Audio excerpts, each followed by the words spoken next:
There are moments when life becomes strangely calm. No crisis, no urgent deadline, no obvious problem demanding your attention. And yet, your mind suddenly finds something to worry about. A conversation from 3 days ago, a future that hasn't happened yet, a mistake that no one else remembers, a possibility that probably never will exist. It's almost as if your mind becomes uncomfortable with peace itself. And if you've ever wondered why this happens, why your thoughts become louder precisely when life becomes quieter, the answer has less to do with weakness and more to do with how the human brain was built. Because sometimes the mind doesn't create problems because life is difficult. Sometimes it creates problems because life is silent, and silence leaves the mind alone with itself. You may have noticed this pattern before. When you're busy, your thoughts seem manageable. There are tasks to complete, people to respond to, decisions to make. Your attention has somewhere to go. But then a free evening arrives, a peaceful weekend, a moment with nothing demanding your focus, and suddenly your mind begins searching, looking, scanning, digging through memories, imagining futures, creating questions that didn't exist 5 minutes ago. Why? Because the human brain was never designed primarily for happiness. It was designed for survival, and survival requires anticipation. From an evolutionary perspective, the ancestors who constantly scanned for threats were more likely to stay alive than those who simply relaxed. The brain learned a simple rule: if I can find the next problem before it arrives, I can protect myself. That strategy worked remarkably well in dangerous environments. But modern life created a strange mismatch. The same threat detection system that once searched for predators now searches for social rejection, career uncertainty, relationship problems, identity questions, invisible dangers. The machinery stayed the same, only the targets changed. Your mind is like a smoke detector that became too sensitive. A useful alarm system, but one that sometimes goes off when someone burns toast. The problem isn't that the detector exists. The problem is that it cannot easily distinguish between genuine danger and imagined possibility. And when life becomes quiet, the detector keeps searching anyway. Psychologists sometimes refer to this tendency as the brain's negativity bias. Your attention naturally gravitates toward potential problems more than positive experiences, not because you're pessimistic, because your nervous system treats threats as more important information. Imagine walking through a forest. You hear a strange sound. If you assume it's harmless and you're wrong, the consequences could be serious. If you assume it's dangerous and you're wrong, you simply become a little anxious. Evolution favored caution, so your brain became excellent at finding what might go wrong, even when nothing is actually wrong. And this creates an interesting paradox. The safer your life becomes, the more subtle the perceived threats become. The mind simply lowers its threshold. Big dangers disappear, small concerns take their place, then even smaller concerns, until eventually your brain can transform uncertainty itself into a problem.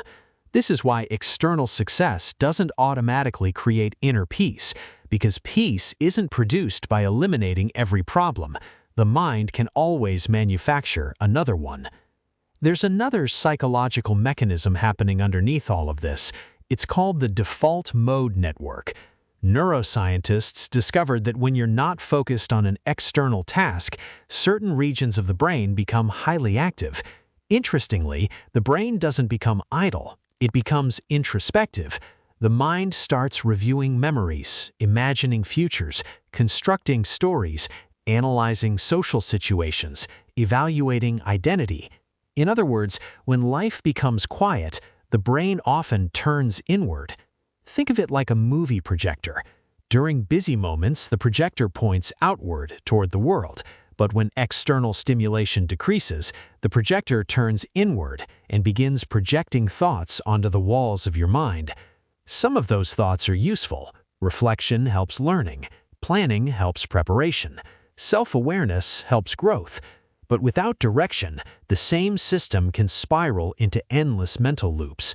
The projector keeps running, even when there's nothing important left to show. Many people mistake this experience for evidence that something is wrong with them.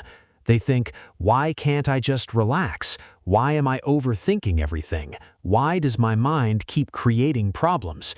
But what you're experiencing is often a very normal psychological process.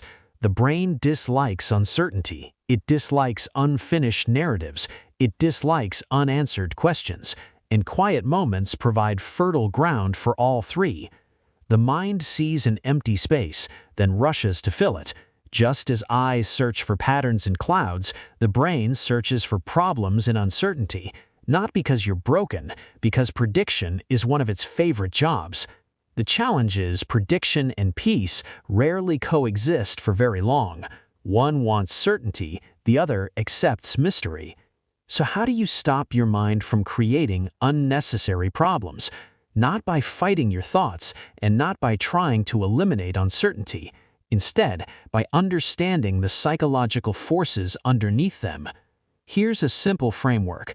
Principle 1. Name the search. When anxiety appears, ask, what is my mind searching for right now? This question creates psychological distance. Researchers call this cognitive diffusion. Instead of becoming the thought, you observe the thought. You stop saying, I have a problem, and start saying, my mind is looking for a problem. That small shift changes everything. Principle 2 is separate possibility from probability. The brain naturally confuses these two things. Many worries are technically possible, but very few are likely. Your mind often treats possibility as evidence, but possibility is merely imagination. When a worry appears, ask, how probable is this actually anyway? Not, could this happen, but how likely is it? This helps bring emotional reasoning back into contact with reality. Principle 3 is give attention a home. The mind wanders most aggressively when attention has nowhere to rest. Psychologists have found that attention behaves like water. It flows somewhere. If not intentionally directed, it follows old channels, often toward worry. Reading, creating, walking, learning, meaningful conversation. These activities provide structure for attention, not as distractions, but as anchors. Principle 4 is allow unfinished questions. This may be the hardest one.